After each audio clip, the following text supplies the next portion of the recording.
In the personal story segment tonight, is Hillary Clinton's experience as Secretary of State helping or hurting her in the campaign? A new CNN poll of likely Democratic caucus goers in Nevada shows Mrs. Clinton in a virtual tie with Bernie Sanders, and that vote is just 3 days away. But that same poll also finds voters trust her far more than Sanders on foreign policy matters.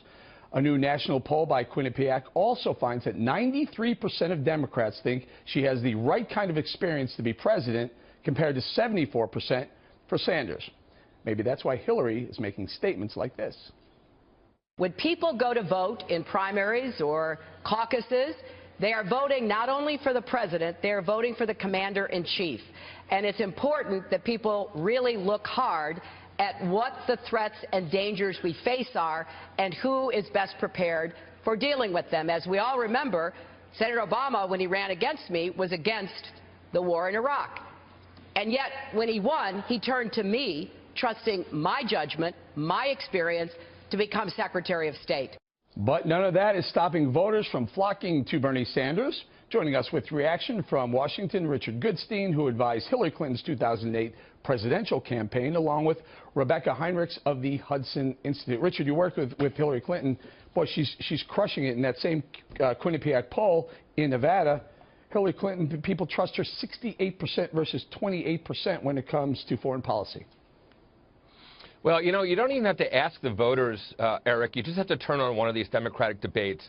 When Hillary Clinton's talking about foreign affairs, and if she wants to talk about her record, she can talk about bringing the Russians and the Chinese to the table so that Iran doesn't have a bomb, about reducing nuclear weapons with the Russians. Ask Henry Kissinger, who said that she ran the State Department more effectively than anybody he had ever seen. But just compare how she talks about foreign policy to how Bernie Sanders talks about foreign policy. And honestly, it's as clear as day that the voters, of course, are going to be attracted to her around this. And when you talk about flocking to Bernie Sanders, it's true this Nevada thing is tightened, but every other state after that that's been polled, Hillary's leading by 20 or 30 points or more. Well, she was. Very few exceptions. She was leading in Nevada by 20 points. In Nevada by 20. She was leading in South Carolina by 30 or 40 points. I mean, she had all her leads have shrunk. Rebecca, let's go to you. Hillary Clinton's experience as Secretary of State, helping or hurting her? I mean, you know, if you go back and think about some of the things that she was involved with, the Iran deal and whatnot,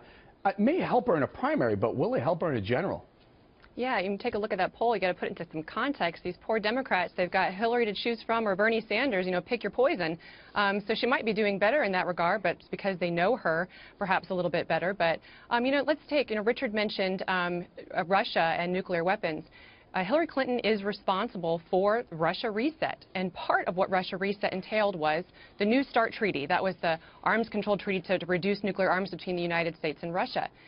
The missiles that the Russians would not allow to be included in the deal are the very same ones that they're now threatening NATO allies with. And the Obama administration conceded on that point. Short-range tactical nuclear weapons. It was a failure. New START was a failure. Russia reset was a failure. You see, the Russians are more emboldened now. Look at what they're doing in the Middle East. Look at what they're doing in Syria. So she owns Russia reset, and it was a disaster. She owns... And Richard, she does. She owns those. She also owns the Iran deal that ends up looking really, really bad for America. Just yesterday, we heard that the Iranians are now dealing with the Russians, as Rebecca points out, to buy not only tanks but also fighter jets, both violations of the Iran deal. Now, we have her DNA on that deal.